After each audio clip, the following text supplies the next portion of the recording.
आपका अपना channel India A1 news, जो रखे आपको A1। सभी साथियों को मेरा नमस्कार। जैसे कि आप सब जानते हैं, सुप्रीम कोर्ट के आदेश अनुसार, निर्देश अनुसार कल 22 फरवरी को मेयर का, डिप्टी मेयर का और स्टैंडिंग कमेटी का चुनाव होना था। कल मेयर और डिप्टी मेयर का चुनाव शांतिपूर्वक हो गया, पर स्टैंडिंग कमेटी का चुनाव नहीं हो पाया। भारतीय जनता पार्टी के पार्षदों ने लगातार सदन में हंगामा किया, सदन के मर्यादा का पालन नहीं किया, शांति नहीं बनाकर रखी। इसीलिए बार बार हाउस को एडजर्न करना पड़ा, जिससे स्टैंडिंग कमेटी का जो चुनाव है वो नहीं हो पाया।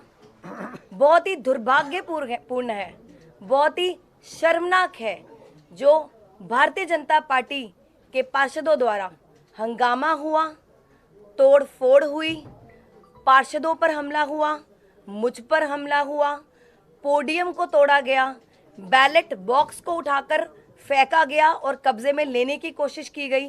साथ ही बैलेट पेपर की जो बुकलेट है उसको फाड़ा गया। तो बहुत ही दुर्भाग्यपूर्ण है कि आज फिर वही सब हुआ जो कल शाम से लेकर पूरी रात तक से लेकर अभी तक जद्दोजहद हमारी चलती रही कि सुप्रीम कोर्ट के पालन का हम आदेश का पालन करें और साथ ही सारे चुनाव करवाएं, और उस आदेश को पालन नहीं हो पाया। भारतीय जनता पार्टी के पार्षदों ने बार बार वेल में आकर हंगामा किया, स्टेज पर चढ़ने की कोशिश की और इसीलिए चुनाव टला। पूरी रात हम इस जद्दोजहद में रहे कि चुनाव हो और 13 बार सदन को स्थगित किया गया। आज फिर वही सब हुआ जो भारतीय जनता पार्टी पिछले 2.5 महीने से सदन को असंवैधानिक तरीके से और गैर कानूनी तरीके से चलाने की कोशिश कर रही थी।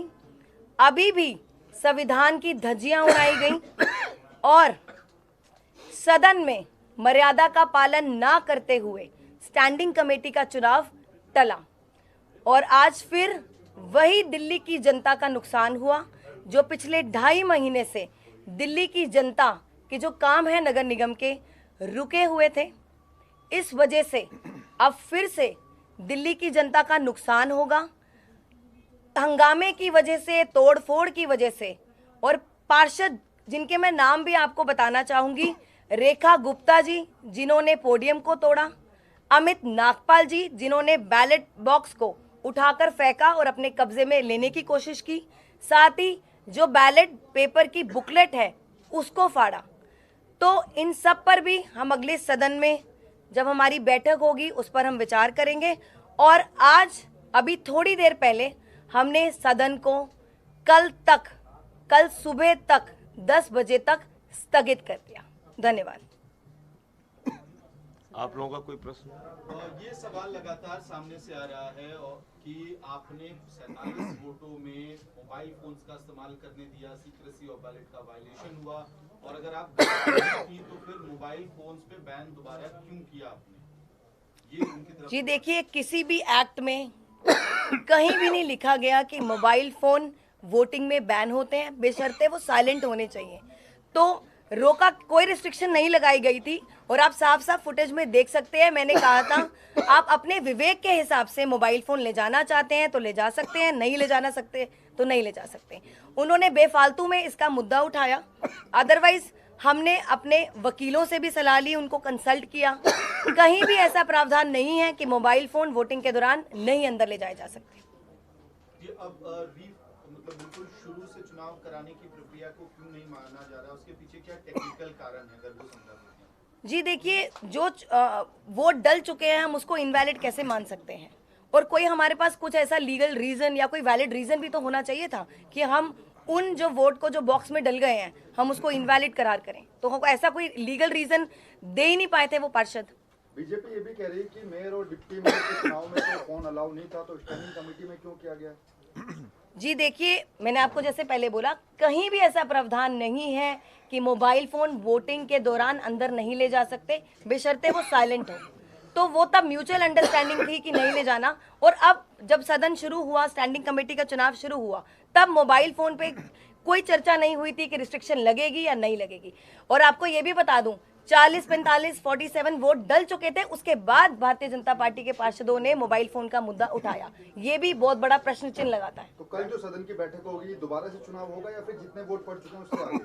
जी देखिए, जितने वोट डल चुके हैं, हमारी पूरी कोशिश रहेगी वहीं से उसके आगे से वोटिंग शुरू होगी। मैम लगातार, क्योंकि कल से आप लोग यही बात कह रहे हैं कि जितने वोट डल चुके हैं उसके आगे से वोटिंग हुआ। आपने 6-7 बार हाउस भी अच्छा 13 बार है। अगर कल भी यही स्थिति बनी रहती है, क्योंकि बीजेपी दे आर सेइंग कि हमें स्क्रैच से शुरू करना है, 0 से आप 1 से शुरू करिए दोबारा। देखिए, भारतीय जनता पार्टी के पार्षदों के पास कोई लॉजिकल रीजन नहीं हुआ, कभी भी कोई वैलिड रीजन नहीं रहा अभी तक।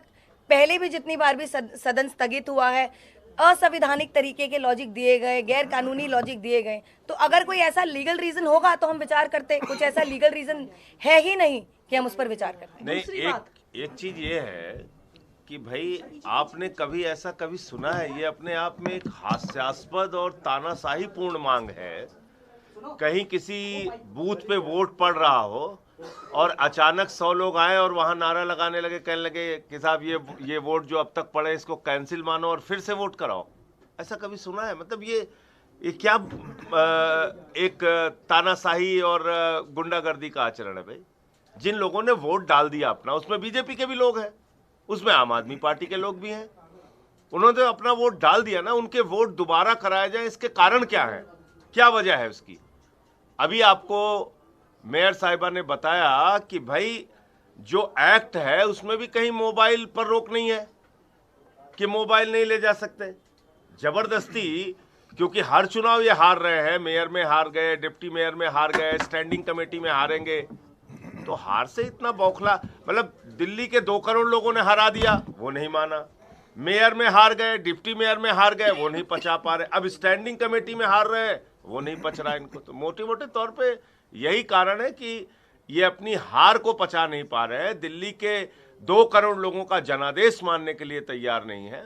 और संविधान, लोकतंत्र और सर्वोच्च न्यायालय, तीनों को चुनौती अकेले ये लोग दे रहे हैं कि हम कुछ नहीं मानेंगे, हम जैसे चाहेंगे मनमाने ढंग से चलाएंगे। दूसरी बात, मान लीजिए कि 1 से वोटिंग शुरू होती है, फिर से 50 या 100 वोट डलने के बाद वो कह दे कि नहीं अब फिर से 1 से शुरू कराओ, फिर से 50 वोट डलते हैं, वो कहेंगे फिर से 1 से शुरू कराओ, फिर 50 वोट डलेंगे, वो कहेंगे फिर से 1 से शुरू करवाओ। क्या आधार है कि 50 वोट जो डल चुके हैं उन वोट को इनवैलिड करार करके, उनकी काउंटिंग को इनवैलिड करार करके फिर से वोटिंग शुरू कराया जाए? ये कैसा प्रेसिडेंट है? आप हमें लोकतंत्र में ऐसा प्रेसिडेंट दिखा दीजिए कि बिना किसी कारण के जिनके वोट डल गए हैं उनको कैंसिल करार कर दिया जाए।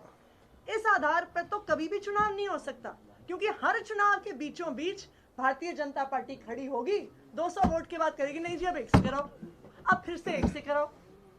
तो बिल्कुल लोकतंत्र की धज्जियां उड़ा रही है बीजेपी। मेरी भारतीय जनता पार्टी से एक अपील है, दिल्ली की जनता के जनादेश को स्वीकार करिए। आपने 15 साल एमसीडी में शासन किया, अब दिल्ली की जनता ने आपको बाहर फेंक दिया है, आपको चुनाव हरा दिया है, आम आदमी पार्टी को भारी बहुमत से एमसीडी में जिताया है। अब एमसीडी में आम आदमी पार्टी की सरकार बनने दीजिए, 5 साल हमें काम करने दीजिए, यही लोकतंत्र है। अगर हम काम नहीं कर पाते हैं तो 5 साल बाद दिल्ली की जनता हमें निकाल के आपको फिर से चुन लेगी, आपको फिर से मौका मिलेगा। लेकिन दिल्ली की जनता के जनादेश को स्वीकार करिए और लोकतंत्र का सम्मान करिए। ये पॉइंट बोल सर, ये आई नहीं रहे क्या? ये दिल्ली का जो चुनाव हुआ था उसमें भी आप देखिए कि एमसीडी का जो चुनाव हुआ था उसमें साफ तौर पे लिखा हुआ है कि voters can now carry mobile to poll booths. Poll booths के ऊपर वोटर जो है वो मोबाइल ले जा सकता है। ये दिल्ली का जो निर्वाचन आयोग है जिसने एमसीडी का चुनाव संपन्न कराया था उसमें लिखा हुआ है। तो अगर ये कोई सिक्रेसी का वायलेशन होता तो चुनाव आयोग क्यों कहता भाई कि आप एमसीडी के चुनाव में अपना मोबाइल लेके जा सकते हैं? चुनाव आयोग को आपत्ति नहीं है, यहां जो चुने हुए पार्षद हैं उनको आप कह रहे हैं कि नहीं मोबाइल लेके नहीं जा सकते आप। और इसके पीछे की मंशा क्या है, मन में क्या है तुम्हारे, क्या चोर छुपा हुआ है आपके मन में, बताइए ना। एक आदमी अपना वोट देने गया, वोट दे के बाहर आ गया, उसने किसी को वोट दिखाया नहीं, उसने अपनी गोपनीयता को भंग नहीं किया वोट की, तो आपत्ति किस बात की है? मोबाइल लेके नहीं जाओगे, शर्ट पहन के नहीं जाओगे, टी शर्ट पहन के नहीं जाओगे, मतलब ये इसका कोई मतलब है? कहीं कोई एक्ट में लिखा हो, कहीं कोई किसी नियम का वायलेशन होता हो, बात समझ में आती है। कल के मुस्कुरा के नहीं जाओगे वोट देने के लिए, रोते हुए जाओगे, घुटने के बल जाओगे, ये कोई इसका मतलब है? देखिए आरपी की बात पे वो कहते हैं कि क्रॉस वोटिंग का डर सता रहा है आम आदमी पार्टी को और अपने सुप्रीमो को फोटो भेज रहे हैं। तो हमको क्यों क्रॉस वोटिंग का डर सताएगा? किस बात के लिए डर सताएगा? आपने देखा नहीं अब तक? मेयर में कह रहे थे हमारा बनेगा, बुरी तरह हार गए। डिप्टी मेयर हमारा बनेगा, बुरी तरीके से हार गए। एल्डरमैन को वोट करा लो, सुप्रीम कोर्ट ने तमाचा मारा। इनकी किस बात पे आप लोगों को भरोसा करने, आप लोग बताइए किस बात पे भरोसा कर लिया जाए? किसी एक बात पे बताइए जिस पे भरोसा कर ले। और ये वही भारतीय जनता पार्टी है जो एक हफ्ते पहले कह रही थी आम आदमी पार्टी ने उनके पार्षद खरीद लिए हैं, ये भी आप याद रखिए। तो ये बिल्कुल स्पष्ट है कि भारतीय जनता पार्टी चुनाव कराना ही नहीं चाहती। वो या तो कहे कि हमने उनके खरीदे, अब वो कह रहे हैं उन्होंने हमारे खरीदे। भाई एक चीज तो डिसाइड करिए, रोज रोज आप नए बहाने बनाते हैं चुनाव ना करवाने के। क्यों? क्योंकि जो भारतीय जनता पार्टी की एमसीडी की चुनाव में हार हुई है उसको भारतीय जनता पार्टी पचा नहीं पा रही है। हमारा उनसे एक ही आग्रह है, दिल्ली की जनता के जनादेश को स्वीकार करिए, 5 साल विपक्ष में बैठिए। ट्वीट किया था। अच्छा देखिए, एक और बड़ी मजेदार बात बता दें। कल हमारे 150 वोट थे, 150 वोट पड़े। भारतीय जनता पार्टी खरीद फरोख्त की राजनीति में इतनी उत्साहित रहती है, उसने अपने ऑफिशियल ट्विटर हैंडल से कहा कि देखिए हमने 4 यहां खरीदे, 3 वहां खरीदे। मतलब आप सोचिए, वो पार्टी खुश होती है बताने में पूरे देश और दुनिया को कि देखो हम दुनिया की सबसे बड़ी और सबसे भ्रष्ट पार्टी है, सबसे बेईमान पार्टी है, कि देखो इनको 150 वोट तो मिल गया, ठीक बात है, लेकिन हमने 4 यहां खरीद लिए, 3 वहां खरीद लिए। बताओ आप, ऐसी पार्टी, मतलब दुर्भाग्य है कि ये लोग इस देश में अपना राजनीतिक दल चला रहे हैं। और क्या कह सकता हूं मैं। शैली जी, आपने जो कहा कि रेखा गुप्ता और अमित नागपाल की कार्रवाई हुई, क्या कार्रवाई हो सकती है? जी, अगली बैठक में हम इस पर विचार करेंगे, क्योंकि जो कुछ उन दोनों ने सदन में किया वो सदन की मर्यादा के खिलाफ था, और साथ ही सुप्रीम कोर्ट का जो आदेश था उसका भी पालन नहीं किया गया। उन्होंने बार बार कोशिश करी कि चुनाव टल जाए, और बार बार इसी वजह से हमें सदन को स्थगित करना पड़ा। और उन्होंने एक्चुअली में कोर्ट ऑफ कंटेम्प्ट करा, जो बिल्कुल गैर कानूनी है। तो हम इस पर विचार करेंगे अगली बैठक पर। 16 घंटे में हंगामा नहीं रहा, तो क्या इसको कैसे सुनिश्चित करेंगे कि कल की कार्रवाई ठीक से सुचारू रूप से चले? जी देखिए, हम तो हर बार की तरह इस बार भी फिर चाहेंगे कि शांतिपूर्वक तरीके से चुनाव हो। जैसे डिप्टी मेयर मिला है, डिप्टी मेयर मिला है, स्टैंडिंग कमेटी के चुनाव भी शांतिपूर्वक हो, ताकि दिल्ली की जनता का जो काम नगर निगम का रुका हुआ है, सारे उन कामों को हमने ऑलरेडी शुरू कर दिया है, ऑफिशियल तरीके से हम उन पर कार्रवाई कर सकें।